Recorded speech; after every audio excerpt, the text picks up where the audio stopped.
আসসালামু আলাইকুম বন্ধুরা, সবাইকে ওয়েলকাম জানাচ্ছি গার্ডেনিং উইথ সুমন ইউটিউব চ্যানেলের নতুন একটি ভিডিওতে। আশা করি সবাই ভালো আছেন এবং সুস্থ আছেন। বন্ধুরা, আপনারা অনেকেই হয়তো ছাদ বাগানে বেগুন গাছ লাগিয়েছেন এবং আপনাদের গাছে অলরেডি বেগুনও আসা শুরু হয়ে গেছে। এই যে দেখুন, আমার গাছে প্রচুর পরিমাণে এই মুহূর্তে বেগুন ধরে আছে। আমি গতকালকে এইখান থেকে প্রায় 1 কেজির উপরে বেগুন হারভেস্ট করেছিলাম। ওগুলো সহ দেখালে হয়তোবা আপনারা আরও অনেক বেগুন দেখতে পারতেন, কিন্তু স্টিল এখনও কিন্তু আমার কাছে প্রচুর পরিমাণে বেগুন রয়েছে। এই যে দেখুন, ভেতরের দিকে পাতাগুলো ওঠালে দেখা যাচ্ছে প্রচুর পরিমাণে বেগুন রয়েছে। এখন এইরকম সিচুয়েশনে আপনার গাছের বেগুন ধরা শুরু হয়ে গেছে, ফুল আসছে, ফল আসছে, এক সাইড দিয়ে ফুল আসছে, আরেক সাইড দিয়ে ফল আসছে। এরকম সিচুয়েশনে আপনারা আপনাদের বেগুন গাছের কী পরিচর্যা করবেন বা কীভাবে টেক কেয়ার করবেন বা কী ধরনের সমস্যা আসতে পারে, সেগুলো নিয়ে আজকের ভিডিওতে একটু টুকটাক আলোচনা করব। সো চলুন কথা না বাড়িয়ে আজকের মূল ভিডিওতে চলে যাওয়া যাক। বন্ধুরা, বেগুন গাছে যখন বেগুন আসা শুরু হয়ে যায় তখন কিন্তু কন্টিনিউয়াসলি বেগুন ধরতেই থাকে।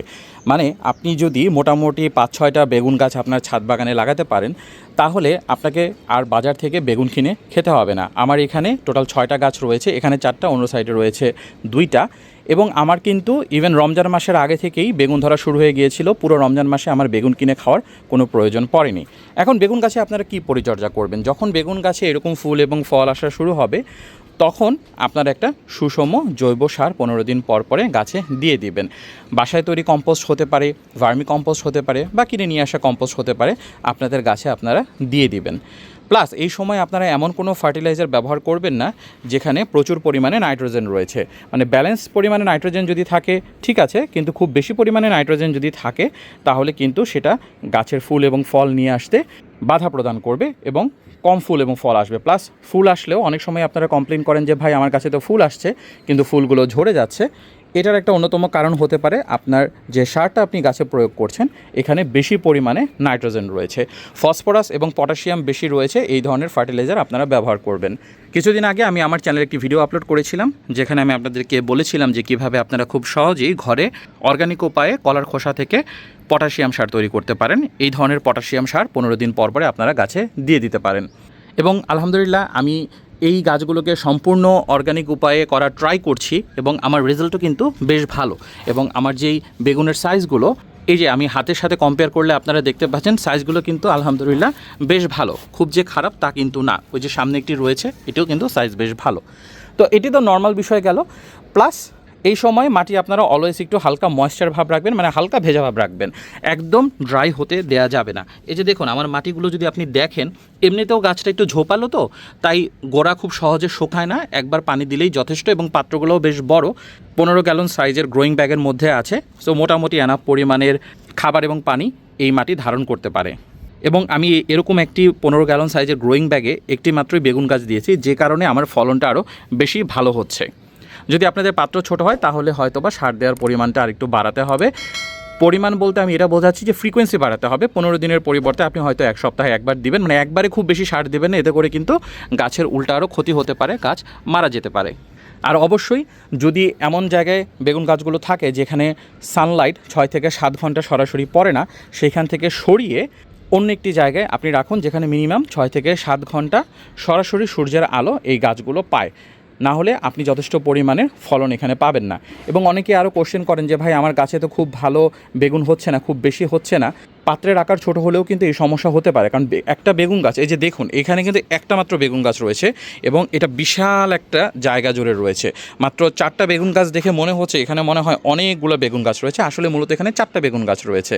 সো বেগুন গাছ কিন্তু জাতভেদে অনেক বড় হতে পারে, এমনকি লেবু গাছের মতো বড় বড় বেগুন গাছও কিন্তু হয়, বর্তমানে বাংলাদেশে পাওয়া যায়।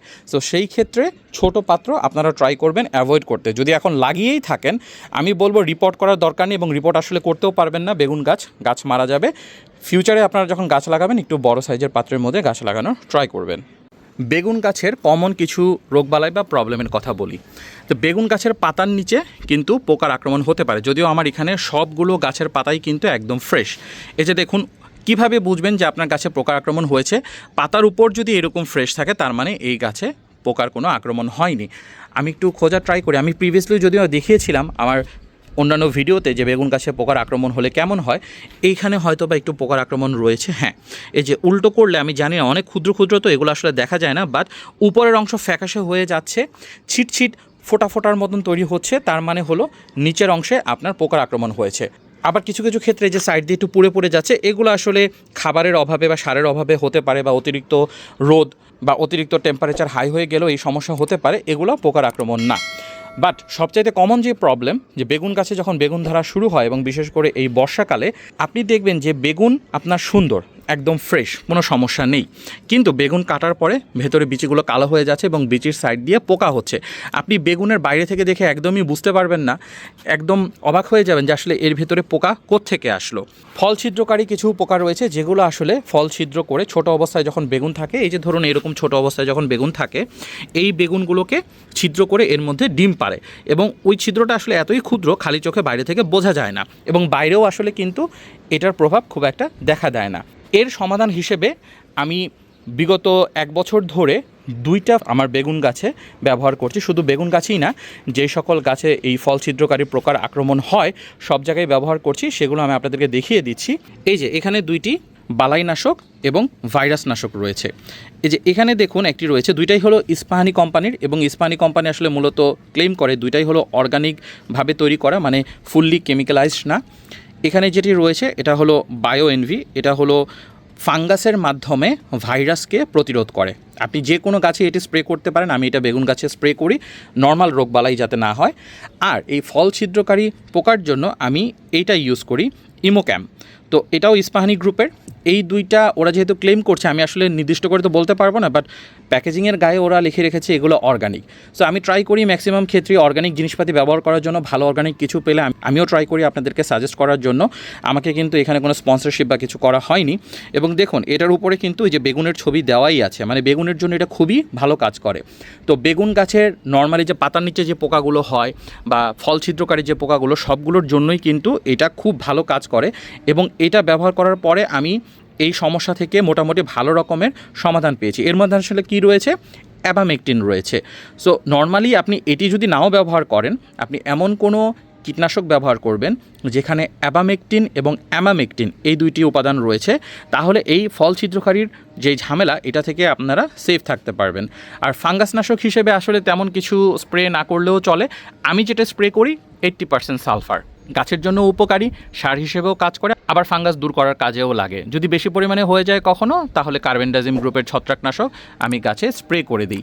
এর বেশি আমার এই বেগুন গাছে কখনো কোনো কিছু স্প্রে করার প্রয়োজন পড়ে না। সো বেগুন গাছ নিয়ে তো কম বেশি আগে পরে অনেক ভিডিওই করেছি, আজকেও নতুন কিছু টিপস দিলাম। এর মধ্যে কিছু টিপস হয়তো রিপিটেড আছে, আগের ভিডিও যারা দেখেননি তাদের জন্য তো নিউ।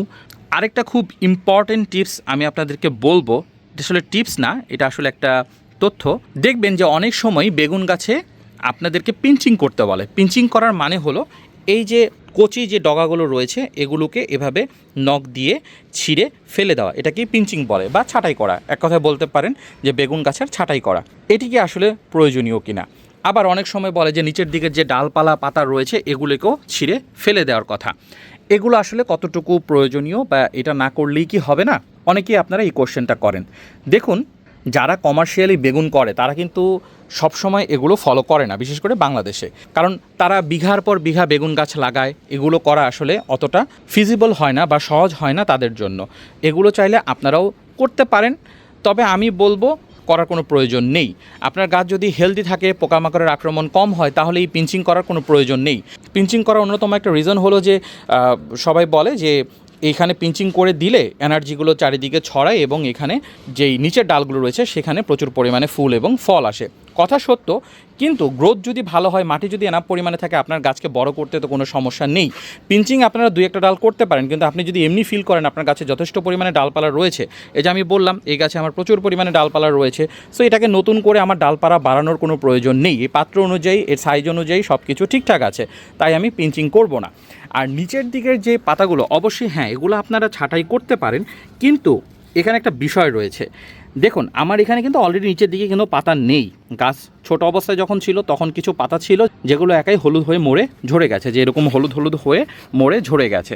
এখন এই অবস্থায় আপনারা চাইলে নিজে থেকেই এগুলোকে ছিঁড়ে ফেলে দিতে পারেন নিচের দিকের পাতাগুলো, অথবা রেখে দিতে পারেন, একাই বয়স হলে সেগুলো পড়ে যাবে। আমার কিন্তু বর্তমানে মাটির দিকে বেশ খোলামেলা, মানে বাতাস এবং আলো চলাচলের জায়গা রয়েছে, একদম যে ঝোপালো তাও কিন্তু না। অনেকেই বলে যে প্রথম ফুল যেখানে আসে সেইখান থেকে নিচের দিকের সব ডালপালা সব কিছু ছেঁটে ফেলে দিন। হ্যাঁ, সেটা আপনি চাইলে করতে পারেন। কিন্তু নিচের দিকে ডালপালাতেও যদি আপনি দেখেন যে বেগুন চলে আসছে, এই যে দেখুন এখানে কিন্তু নিচের দিকে ডালে একটা বেগুন আসছে। সো বেগুন যদি আসা শুরু করে ভাই, শুধু শুধু একে হাত দেওয়ার দরকার নেই, এই কাটাছেঁড়া করার কোনো প্রয়োজন নেই। বেগুন গাছকে ছাঁটাই করা এত ইম্পর্টেন্ট কোনো কিছু না যে অবশ্যই একে করতেই হবে, না করলে হবেই না। এটা টোটালটাই আপনাদের উপরে, আপনারা চাইলে এটা করতে পারেন। আবার এভাবেও যদি রেখে দেন, গাছ যদি হেলদি থাকে, তাহলে ছাঁটাই বাঁটাইয়ের কোনো প্রয়োজন নেই। আমরা আশা করি বেগুন গাছ নিয়ে আজকের টিপসগুলো আপনাদের উপকারে আসবে।